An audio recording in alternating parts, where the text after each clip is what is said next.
Hello, everyone, and welcome to today's presentation on Garden as Universe, Universe as Garden. I'm Kirsten Hammann. I serve as the Interim Director of the India Center here at UCF, and I'm also Pegasus Professor in the School of Politics, Security, and International Affairs, and Associate Dean in the College of Sciences. It is an honor to welcome our guest today, Geeta Wahi Dua, to our India Center event. The India Center at UCF broadens the understanding and awareness of contemporary India. It promotes the study of India in the world today and the relationship between the United States and India through partnerships, scholarship and research, education, and outreach. Today's discussion provides a unique perspective as it discovers India through the idea of garden, which is perhaps not the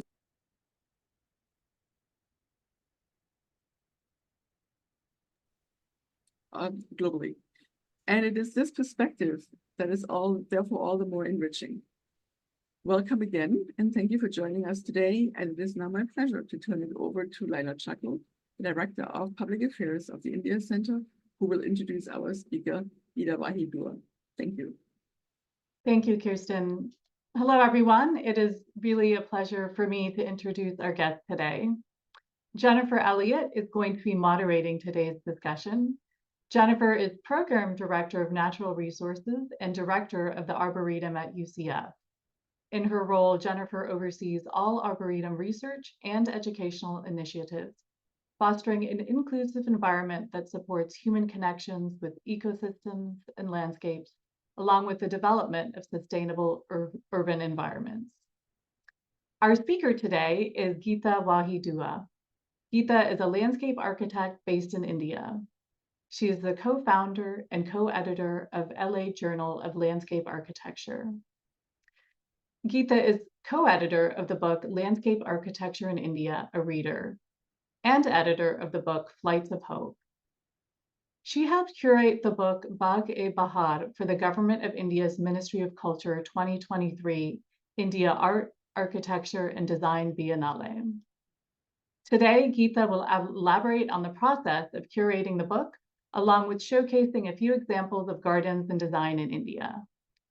There will be an opportunity for audience questions following the presentation and the moderated discussion, so please utilize the Q&A function on the bottom of the screen for questions.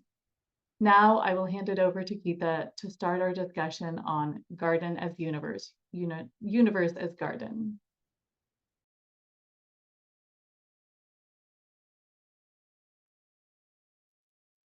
Thank you, dear friends. It is a great pleasure for me to share one of our latest works of our studio about a book that we curated for Ministry of Culture very recently. And this book is about the idea of garden. So garden, let me just share my slides first.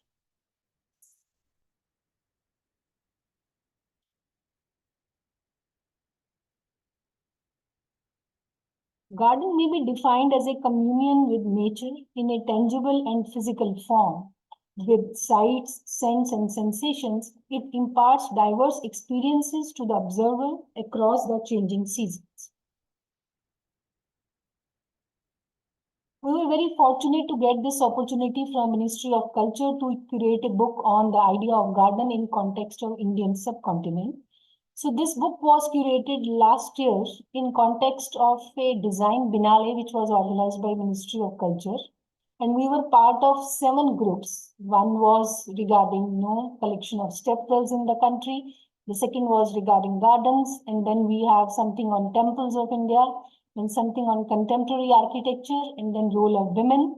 And then finally, garden. Bagh-e-Bahar, Gardens as Universe, and Universe as Garden. So regarding various thought processes that were there when we started shaping the structure and content of the book, which was also guided by many aspects. So many millennia-old civilization with long traditions of living with nature through diverse ways, in terms of spiritual, philosophical, symbolic, physical, and now aspirational. Then geographical and cultural diversity of a vast country where many worlds coexisted peacefully, they exist still peacefully within the worlds, inspiring each other and imbibing mutual influences. Different forms of art and imaginations in literature, from local and global influences, leading to rich garden traditions, distinct contextual to climate and culture.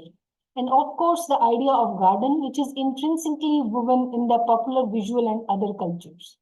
And then the nascent nature of the formal discipline of landscape architecture in country in public realm, which is on path of expanding and covering more boundaries in future. So becoming more relevant in context of environmental and social concerns like climate change in a growing and thriving democracy.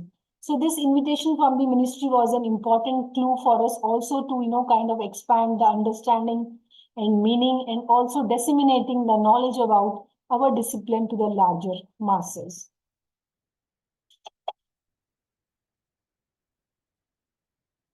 Some keywords can say part of our concept note. So garden as universe as garden, envisioned in the realms of mythical, real, imagined, celebrates the idea of the typology of garden in the context of India. The selected gardens, historic, contemporary, and futuristic, are imaginative, experiential, and evocative spaces with strong attributes towards philosophical, environmental, and design aesthetics. They are embedded in inspirations from the past with manifestations in the contemporary realm while responding to the aspirations of the future for imagining their new forms and meanings.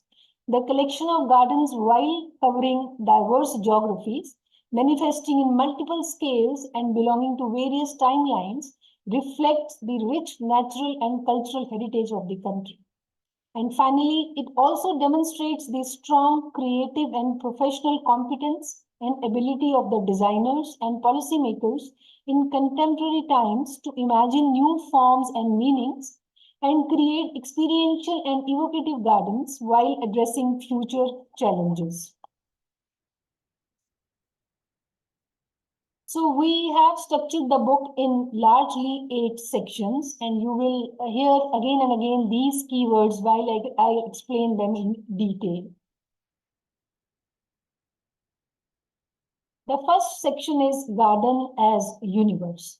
So in the vast tapestry of Indian thought, spanning diverse faiths and literary traditions, the enduring reverence for nature resonates as a unifying thread. It has offered innumerable possibilities for the exploration of various creative and imaginative dimensions, while getting inspired to position nature as an entity with cosmic scale and relevance. So the idea connects centuries of cultures across geographies. Hinduism's ecological ethos, emphasizing stewardship and reverence, aligns with modern environmental protection. Buddhism celebrates interconnectedness and nature's cycles of change. Jainism's ethos of non-violence recognizes interconnected life, urging environmental stewardship, whereas Islam, nature conservation stems from divine ownership, with humans as Earth's custodians.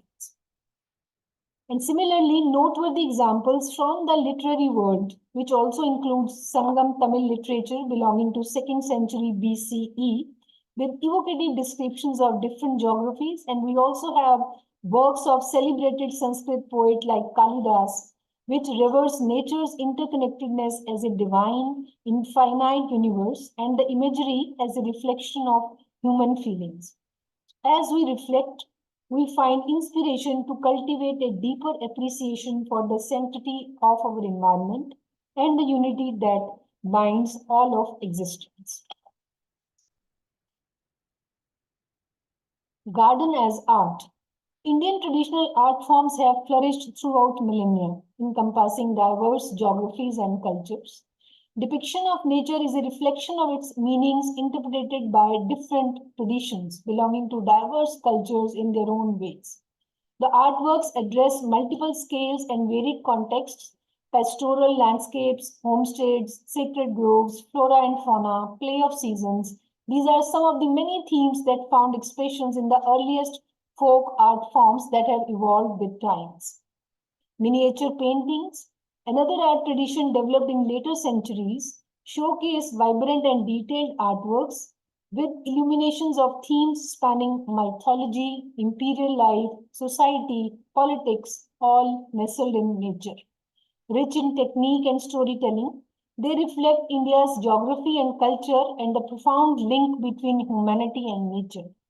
Under British, paintings of Indian landscapes by European artists and travelers and the tradition of botanical art, enriching plant representation by Indian artists, offer invaluable insights into the era and renewed appreciation for the country's history and diversity. So the blend of styles marked a significant stage in Indian art history, celebrating the country's rich natural and botanical heritage, which laid the foundation of various art movements in the country in pre- and post-independence era. So these are some of the works of contemporary artists regarding nature.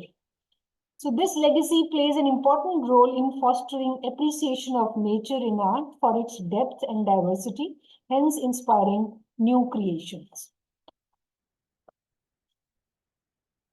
Garden as in heritage and culture.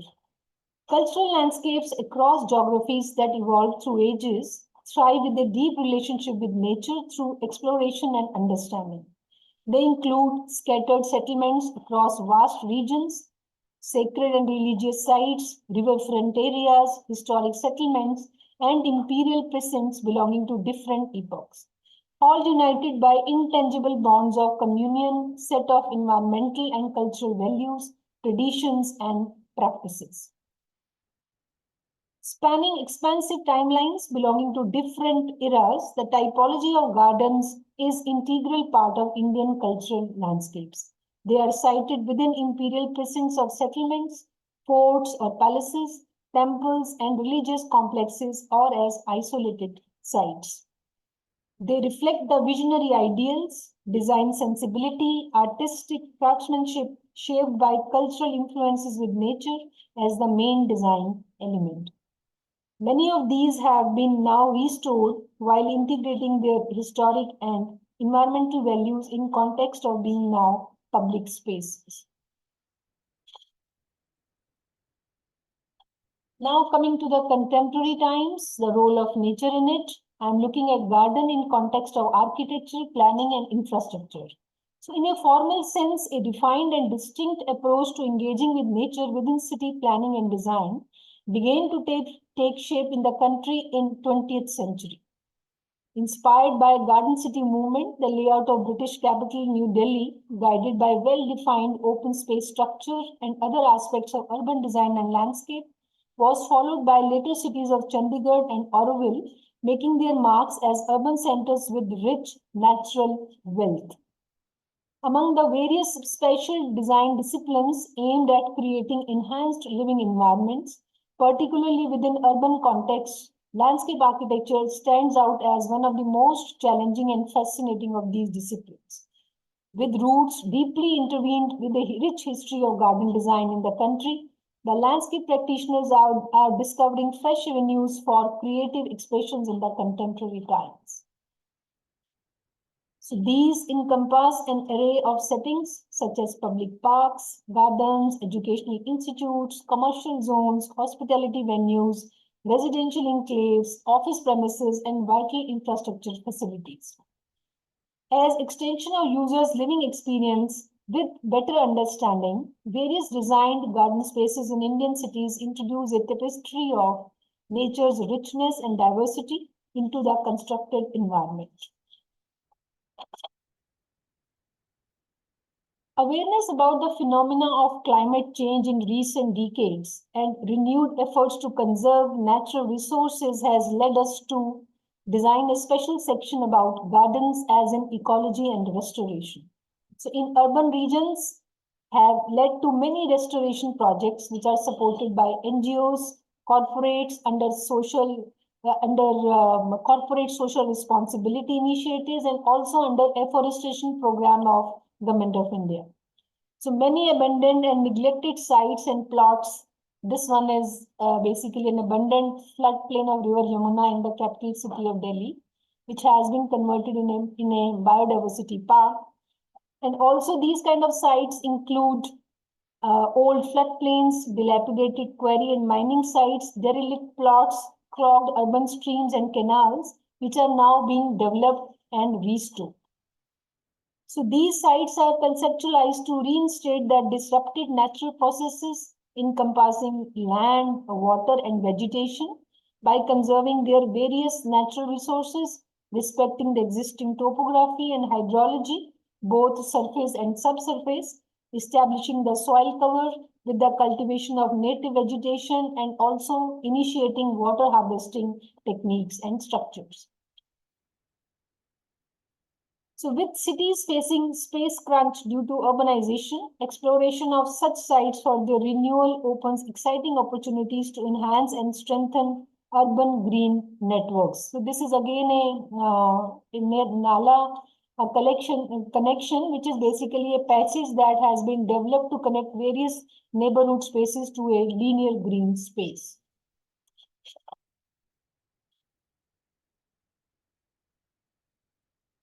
Amidst escalating environmental concerns and more emphasis on the idea of well-being, the role and significance of public gardens and parks, particularly in urban contexts, have assumed importance. So a public garden is one of the most important typologies in the city's development, which possess high environmental and cultural values. So that was also part of the section of the book.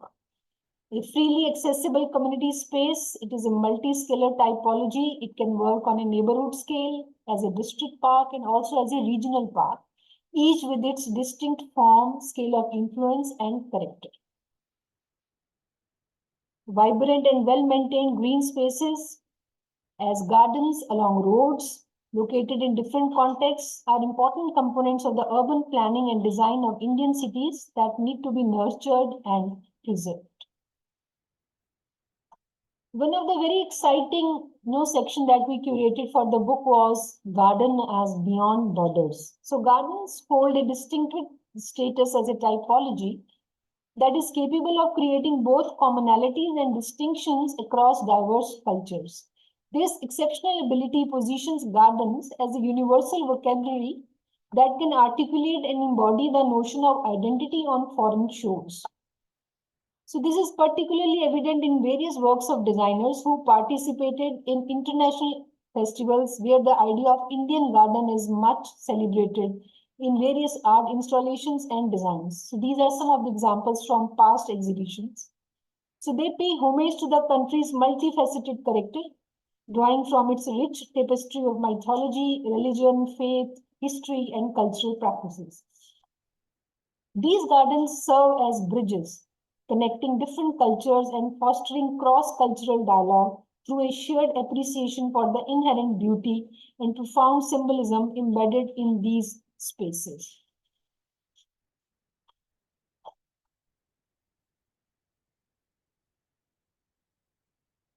Garden as in popular culture. So cinema has emerged as one of the paramount and influential visual mediums, captivating the collective imagination of people, and hence the garden as the main actor in it.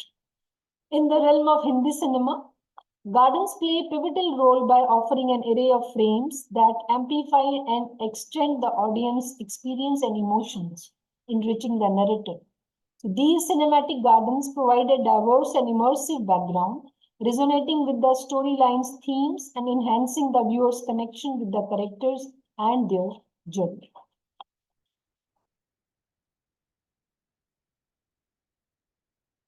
And finally, landscape in literature and discourse. Gardens hold a prominent place in popular literature, where various writings place them at the heart of the narrative. These literary works celebrate the inherent richness, uniqueness, and diversity of the garden typology. So the gardens within these literary landscapes become metaphors, reflecting and echoing the characters' inner world and external journeys. Gardens become not only physical spaces, but also symbolic realms where philosophical, cultural, and existential ideas converge. As we reflect, we find inspiration to cultivate a deeper appreciation for the sanctity of our environment and the unity that binds all of existence. We hope for strong creative and professional competence and ability of the designers and honest intent of the policymakers in contemporary times to imagine new forms and meanings and create experiential and evocative gardens while addressing future challenges. Thank you.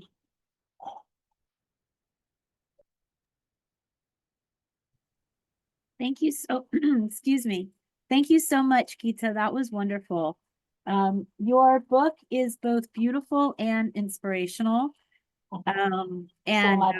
We'll talk a little bit. I have some questions, a little bit of background. We're working on the development of the 8-acre, what we refer to as the Arboretum Park. And so this book has just given me so much inspiration and touches on so many pieces of what we're doing that I'm very excited. I'm very excited to be a part of this.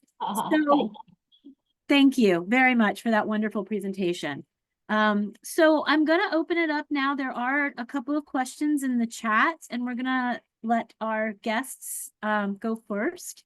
So the first question that we have is, how do Muslim sharbas differ from Hindu bas culturally? Pardon?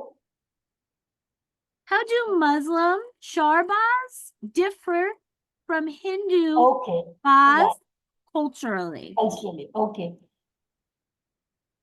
You know, the idea, these are two very distinct garden traditions of Indian subcontinent. One is the Hindu tradition, Hindu princely gardens, Rajputana gardens, and the second is the Islamic gardens, right? So the Islamic gardens are basically guided with this idea of, you know, the metaphor of a paradise in which we have geometry, we have order, we have symmetry, and there is everything which is going to be evergreen. You know, it is basically representing life. It is basically, there is water which is representing, you know, kind of a river of life. You can say that. And we also have a small component which is productive, which is kind, you know, orchards and these kind of things. And whereas in the Hindu idea of, you know, garden, which is more towards going with nature in that sense, in case you can say we are going ahead with the idea of having orchards. We are also going ahead with the idea of types of gardens. We are also going ahead with the idea of sacred groves in which the trees are to be worshipped and revered, right? So that is more organic way of, you know, following nature. And in the Islamic garden side, we have more, you know, kind of a slightly ordered way. I understand. In which we have strict geometry, and we are, you know, using nature to ultimately reach heaven. That's fascinating. Thank you so much for that wonderful explanation. So we have we have two more questions. So I'm very happy to hear that we have such nice audience engagement. The second one says, the gardens look stunning. It's amazing to see the role gardens play in India. Do India's newer public gardens have regulations regarding handicap accessibility? Sure. You know, with now much more greater sensibility, understanding about the idea of universal access to all the public spaces. So now, you know, we have certain rules which are being drafted and formulated by our local PWDs, which we need to follow while we design public parks, public gardens, any public space, not only gardens, any public space, right? Yes. But yes, you can say it is still in a nascent stage, but things are in the right direction.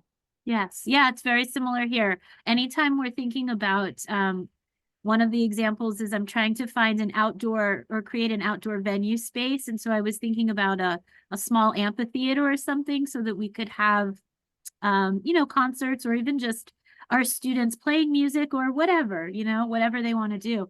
And that was the first thing that they said to me is, you know, about the sidewalk and how it has to be designed. And they just really helped me start to understand that it's more complicated than just putting a small stage out there. We have to think about how we make that accessible for everybody. So yes, things are moving in the same direction here as well. And that's wonderful. It's wonderful to know that that's happening. Thank you very much. Okay, so we have one more question in the chat. It says, in the UK, the National Trust, which is privately funded, is the second largest landowner. Does India have anything similar to protect the gardens, historic property, etc.? This idea of public-private partnership, it is still catching up in our country. We have one example of AKTC, Aga Khan Foundation, which has been now developing many areas in the country. Sundar Nursery is under Aga Khan Foundation. So they struck a deal with Indian government under a public partnership, kind of an association in which they have developed the whole area. And now they are also maintaining it for the next 5 years or so. And then the local authorities will take over the maintenance part. So that is one example. And now they are also following the same model for another heritage complex in the state of Telangana for a Qutub Shahi Heritage Park in Hyderabad. Yes. So very few examples are there, but I think now people are quite aware. These kind of systems are also very successful in case some kind of a collaboration is worked out, and they are beneficial in the long run. Absolutely. Absolutely. That's wonderful to hear. Thank you very much. Oh, the questions are coming in. I'm so I'm so happy. Okay, so the next one says, what is the role of lawns in Indian gardens, and more generally, the influence of British aesthetics on Indian gardens? That's an excellent question. As you must have seen, many of the examples have that component of lawn to it. Yes. So it is part of our British legacy. It is part of now our culture, in which we are trying to, kind of deal with many influences which we had in our past, from our history. We have lawns. We have something coming from different traditions of gardens, and lawns is definitely part of it. And now there is a you can say there is a consciousness now and awareness about about you can say the unsustainable character of lawns. So now people are trying to come out with more solutions which are more sustainable, in case we are going to replace large grass areas which need a lot of maintenance in terms of growth and in terms of sustaining them. But yes, they are still a integral part of Indian landscapes. I would say that. Yes. Yeah. That is a similar situation here. We are really working on some of those paradigm changes because of the cost in water and pesticide of lawns. And so there is a push to I guess just rethink the idea that not every space has to be a big open lawn, right? That there are spaces that we can do different things. But yes, we're very attached to our lawns here as well. Still, they're still a big part of our culture. Okay, so the next one that we have up is they want to know, where can they find the book? Where can they find your book? When I will find my book, I will surely send you the link. Okay. I'm yet to get our copy. The Prime Minister officially released it in Red Fort in December, but we are yet to get our copy. And hopefully by end week of March, we should be getting our copy, and then they will open it for public use. Yes. So they will be putting it on sale, and I will surely be sharing the link. That's wonderful. Yes, I definitely want a copy as well. I'll probably ask you to sign mine. So, all right. So we have a couple of more questions coming in. This one says, with India's population growing and urban development, have many historical gardens in India been restored to their original form? There are many restoration, projects which are going on in India in terms of restoring the historic parks and historic gardens. The first and foremost change that has happened is, originally they all were private gardens, and now they are public gardens. So that has completely changed the way in which we look at the idea of garden in that particular space. So you can't actually recreate the original image. You need to respond to the contemporary times also. So there is always a kind of a balance that conservation landscape architects, kind of look at. They need to develop that garden, but at the same time, they also need to maintain the essence, the historic essence of that place. Yes. So that is always a, kind of a very tricky thing, and Yeah. both things are needed. You can't develop a historic garden like a public garden or like a public lawn. You Yeah. need to bring in that idea of, historicity to it, the idea of time to it, because it is something different from a contemporary garden. Yes. So it is always very, very, kind of a tricky situation. But yes, Yeah. we have got many good examples Yes. of restoration projects which are able to address contemporary functions, needs, and requirements, and at the same time they are able to, maintain the essence. And Yes. Sundar Nursery at New Delhi, where Leela and other friends came, that is one such example for sure. Yes. Your book touches on so many things that I'm thinking about and dealing with in the master planning, I suppose, of this 8-acre space. One of them that you mentioned strongly today in your presentation that I didn't pick up on as much before is that idea of really working with the hydrology of the space. Mm-hmm. So and other changes, whatever those natural aspects of that space are. And so the space that we sit on is a historic wetland. And so it has been altered to some degree, but the easternmost side of it is still very wet. There's a forested system with a boardwalk that goes through it. And one of the things that's very important to me is this balance that you're talking about of, keeping the aspects of the space that honor. Our university is not very old, we're about 50 years old, but our original founder was the original founder of the Arboretum was one of the original faculty members of the biology department. And so that history and that short culture that we have here in this space is very important to me. But I also have to work with the alterations that have happened in the space and the idea now that the university is a giant metropolis and an engineering university.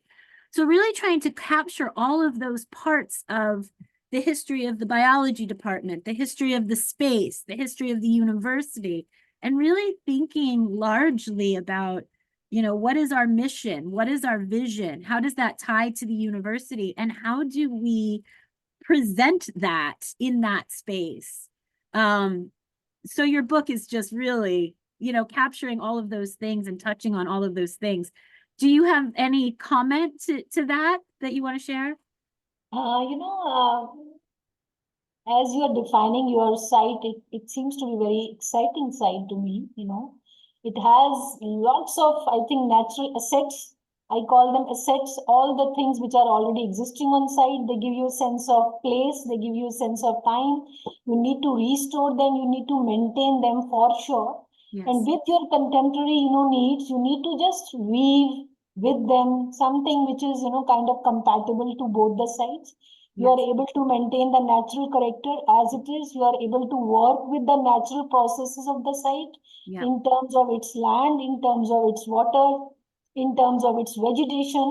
And at the same time, you are trying to make that place a bit public also, so that people can interact with it. It is not a wild thing, right? So you are also trying to welcome people to engage with that site. So that is a very exciting proposition, I think, and I think you should be able to do it. Thank you so much. I really appreciate it. That's what I said. You are really inspirational. Your words, your book. There's another question popped up. I was going to move on to mine because what I just said wasn't even one of my questions. But let's address this next question that we have in the chat. It says, are public parks in India generally open to all? Are they gated? Closed at night? I am posing the question of equitable access and free use. This is a new trend. I won't say new trend. This we have been observing for, I think, for a decade or so. Yes, our colonies are now getting, our neighborhoods are now getting gated. So there is a very strange kind of segregation which we have been observing in our neighborhoods in recent years, you can say. you have your colony, which was, actually it was all open. It was just a row of houses with small, very intimate streets and small green areas. But now you have gates Yeah. at the end of your colonies, And Yeah. similarly, on the same lines, we have our parks, which are gated now. Mm. So they are open like from 11 to 6 or maybe 7, and after them they are closed. And Mhm. the only reason which we get is, in terms of security. Right. Security reasons we are kind of, closing them. So they are not, you can say, they are not public spaces after 7. They're kind of, debarred Right. places. You can't enter them. Are they Yes. typically So, free? Are they typically no cost, or do you typically yes, pay to they enter? are free, but Mostly they're free. some gardens which have been developed now with designers in them, and with the kind of infrastructure that they have put in, and they are huge in scale, and Yes. they have many amenities and facilities for public, so they are charging a bit of money. So Right. that, because there is an idea, there is a component of maintenance. Yes. Yes. So Yes. that cost they need to, kind of bear. So Absolutely. that is why Sundar Nursery has a ticket. Yes. Humayun's Tomb has a ticket. Hmm. But Lodi Gardens is free. Right. I understand. We have a similar setup here. Like, so where we are on campus is free and open to the public. It is sunrise to sunset because of safety reasons, but there Right. is no gate or fence. We have patrol on campus at night. And so technically, if they find people here after dark, then they just ask them to leave. We are free because we are on the university campus. And so it's, as you're saying, the maintenance of the park comes through my budget through the university. But there Right. are also places that are more of, specifically botanical gardens that have been designed and have to be maintained from the private sector. And so typically those have a cost associated with them because there's a cost of maintenance, to keep those gardens in such a way. Yes. Okay, well, thank you so much. And I'm going to start with the questions that I have. And so the first one that I have is that it seems to me that this book incorporates many of the areas from the LA Journal that you co-founded and you co-edit. Examples of that from the journal are cities, art and culture, environment and ecology, traditional wisdom or history, bringing them together the book brings them all together in one place. So I was wondering, what is the inspiration or driving force behind the creation of the book, and what do you hope that readers take from it? As I mentioned in my initial slides, so 2-3 points were there in our mind that we we just browsed through all the issues of the journal, which I have been doing for the last 23 years or so. So they are basically history of times. We never realized that. We never looked at them in that sense. So this gave us an opportunity to just go through the whole content, year-wise. And we were able to, kind of decipher the evolution of the profession in a very, very exciting way, Yeah. Earlier, we were kind of, profiling small gardens and small small residential landscapes. And now, slowly, gradually, we were profiling the historic gardens, restored areas. So Yeah. that was very exciting to first was to, kind of reflect the evolution of the discipline of landscape architecture in India. Yeah. And second was also the consciousness that we have such a rich history of garden traditions, and we Yeah. were not much aware of it. If I was not curating this magazine, I would not have been in a position to, kind of know so much about the kind of gardens which are being built in the history of India. You have Rajputana gardens, you have Islamic tradition, you have Hindu tradition, so that was also a very enlightening experience of getting to know about the garden traditions. And also, the kind of things which are happening in the country now in contemporary times, in terms of climate change. We are more conscious about well-being. We are Yes. more conscious about, the kind of environmental concerns that we have, especially in our cities. Yes. We are talking about water harvesting. We are talking about, leaving our floodplains of rivers as it is. You Yes. know? So these kind of things are also, very, you can say, crucial while we started curating about this. So when you will go through this book, you will realize the evolution of the profession in a way, in a very exciting way. Then you will also realize from where it is coming. You will be able to see the roots, the Yes. kind of inspirations that we all designers look at, from our past, and maybe from our rich tradition across the geographies and also across the cultures. It is like we have 26 plus states. So you can say we have 26 plus cultures, and we Yes. have so many geographies. We have coastal, we have arid regions, we have Himalayas, we have highlands, we have plateaus. So that was very exciting. Yeah. Yes, that is absolutely wonderful. It is such a great story and so well put together and has so much energy behind it. I know I keep saying it's inspirational, but it really is. It gets me excited about what sometimes seems like an overwhelming task to try Yes. to envision the space. But yeah, we can do it. We can do it. Yes. Okay, so the next question that I have for you, in our conversation, you had mentioned the idea of balance several times in several different contexts. And that resonated with me because I find balance to be the driving force of the thought process for the development of the park. This is what I was saying to you before.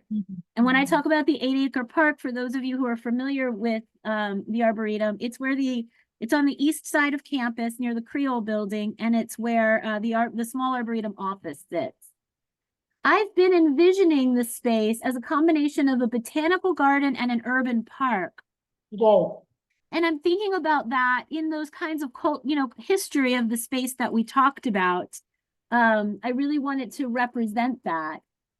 Specifically, though, we talked about the balance between plants that are climatically appropriate and plants that are historically appropriate. Can you discuss your perspective on that idea and perhaps provide an example of a time that you were balancing between those decisions in your work of landscape design? I'm again going to quote the example of Sundar Nursery. I had very detailed discussions with the design team when they were designing this garden. And one of the legacies of this site is that it was a nursery when New Delhi city, the city of New Delhi was being laid. It was being made in the early decades of 20th century. So a large part of this site was developed as a plant nursery, and those plants were kind of used in the layout of the city, in the layout of the garden city of New Delhi. And British were, very excited to also experiment with many exotic plants. They brought from their other colonies. There are many that they brought from Mexico and other stations, and they planted them there. Many of them survived. Few of them became invasive, and few of them, died. So that way is when the design team came to design this site of a old nursery in contemporary times. So there were I think more than 150 mature trees which were already existing on site. Yes. And not all of them were native. Right. Not all of them were native.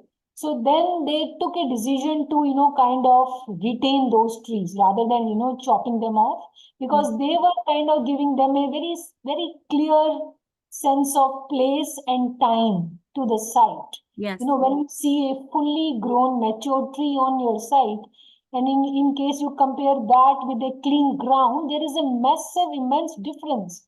The kind of feeling, the kind of thought process that you have about the experience of that site, it completely changes. Yes. So they retained that green envelope as it is. And then, they kind of developed the whole area. And the main planting palette that they choose was a combination of something that was ornamental for the public spaces and something which was native for the peripheral areas. And they also created a separate microhabitat zone in which they tried to replicate the 4 eco zones of Delhi. You have flat land, you have area around river, you have area around hills. So they tried to, create a replication of those 4 zones in that wild area. So they planted all native trees of region in that area, but in the main public spine, in which all the existing nursery trees were there, they kept them, they retained them, and they also kind of, added their own palette of something which is, naturalized and ornamental. Right. So that means they were able to, kind of come out with a balanced, plant palette for the whole space. So they are keeping in mind the environment, they are keeping in mind the education, and they are keeping in mind the recreation component. So I would suggest to you, you also keep these 3 things in your mind. You need to take care of the environment. You are also taking care of the education part. It is a botanical garden. And also you are trying to bring people near to them, which is the recreational part. That is absolutely wonderful because that is really how I see there are so many elements of that in this space. And we have a unique, being in Florida, we are biologically unique. It's a hot spot, especially central Florida, because we are on an ecotone between the southern region and the northern region. And so our ecology here is so unique and interesting and something that I really want to talk about and teach about. And so I do have plans to represent our different ecosystem types on the site. And like I said, there are also these historical pieces that I think need to be honored, Yes. and there is the botanical piece of it where we do want to test horticultural varieties of plants that we might be able to use on campus, especially in light of climate change, right? So testing maybe some of these more southern species to see how they do in this area, knowing that in 10 years or 15 years, those plants will be able to exist here, and that our zone has just recently changed, actually. I can't remember what it was, and I don't want to say them wrong, but we are now in a different climate zone than we were just recently. So yes, all of those things are represented here in this space. I'm so enjoying this conversation, but I am also trying to keep an eye on the time so that we don't go over. All right, I'm going to move into my next question. And this is another one that ties into education, which is really important to me. So I was wondering, what is your opinion? Can you speak to your opinion on the value of incorporating public participation in urban parks, city gardens, public gathering spaces in general? And can you provide an example of an experience that you know of where public participation positively influenced the development of a public garden gathering space? This is a much ignored aspect in public design in our country. The first point is landscape architects have now in a very, their participation in public space design is very recent. That is one point I would like to make. So we are just stepping in the world of public space. Till date, we are recognition, our importance, it is realized in the private domain. So now we are stepping in the public realm, but we are still designing public space as a private project, in the sense we are doing our design and then we are presenting it to the government. It is being approved. So now there is a tender which is floated, and then there is an award. There is a contractor which is awarded the project, and the drawings are translated to ground. Right? This is a standard procedure that we follow while we do our public space. But I think we need to follow a different strategy for a design of public space, because public space is not an individual space. Right. It's its belonging is much more broad. It has a collective sense of being. It has a collective sense of belonging to it. Many users are there who use public space. It is not a private domain, right? Right. We need to have that kind of a participation from the public, from the user, in case we want to make our projects living. Yes. In any public space, the part of the designer is half, in my opinion, and another half is added by the public who is using it, the user who is using it, right? Right. So we are still trying to, you can say, navigate that critical field how to go about it. One is definitely the population. It's huge. Second is the diversity of population. There are no set segments, associations, even at the neighborhood level, where you can go approach them and ask them for their opinion about designs. So these are still at a very, very, you can say, grassroots level things. But recently, I think 2-3 years ago, I came across a very interesting project that happened in the city of Auroville, which is a kind of a very, kind of a limited commune which exists in the state of Tamil Nadu. This is kind of a universal town which was established in 60s, 70s by a French spiritual guru, and they have, I think, 2,000 plus people, and they all belong to different nationality. They just come there and they live there. They don't own anything as such, as far as the property is concerned. They just live there. They work there for the whole community. So recently, in few years ago, they designed they called a international competition to design set of 12 public gardens, right? So this was an international call, and many people applied for it. And they selected 11 entries. It was international jury. They selected 11 entries. So after those entries were selected, they displayed all the entries in a common space in the community. And then they invited all the community members there. And also they had a panel of 42 selected members belonging to different, backgrounds. They were all called. And they were invited to, select top 2 entries out of those 11. And then they all selected 2 entries. And then those 2 entries, those 2 winners were, kind of invited. And they were, kind of engaged in a discussion to come out with a common plan for the garden, So they both collaborated. There was no loser, there was no winner. And every part of the community was involved in the whole process, and they were able to come out with a design which had consensus of all of them, mostly all of them. And then they finalized it, and then they kind of, implemented. So that design, on the other side, you can say that design may not be the ideal design, but that was the most democratic design, Right. This is also very interesting, object. We need again a balance of both situations. Yes. Yes. Right? Generally, designers are very touchy about their designs, but in this case, the process won. And I am happy for that. Yes, that is a wonderful story. Thank you for that incredible example. So it is now 10:54, and so we have a couple more questions. I'm going to go to the first one. This may be our final question. If we have time, then we'll get to the last one from the public. So this one says, Jennifer's remarks about the UCF garden made me think about how India's garden designs vary depending on regions in India, given differences in climate and environment. Can you discuss some of those differences? Yes, surely. Surely. Now there is a greater consciousness about the regional specificity in landscape design, and I'm very happy for it. We have designs which are completely different in case we design something in Rajasthan, which is very arid and dry region. And in case we have something in Kerala, which is a very humid region, So the plant palette is completely different.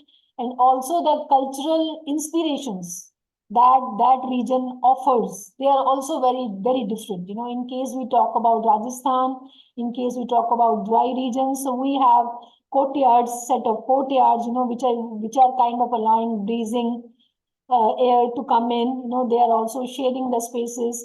So we have plants which are suitable for that particular, region, which are able to thrive well in the hot months also. And in case I compare that with something which is happening in Kerala, so you don't go for water harvesting in Kerala because it is already humid there, as against you do many things to harvest water in the case of Rajasthan, which is airy and dry. So these kind of sensibilities are very much there now. And also the kind of, cultural influences in terms of, you can say forming of a space, the experiential quality of a space. They are quite different in case you view something in Rajasthan, in case you view something in Karnataka.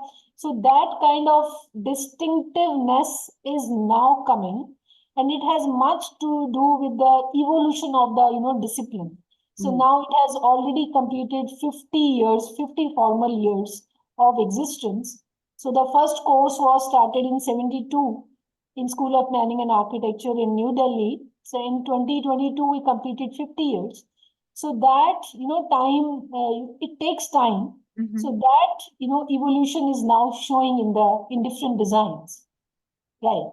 That's wonderful. That's very, very exciting. I'm so happy to hear it. I think we have enough time for one more.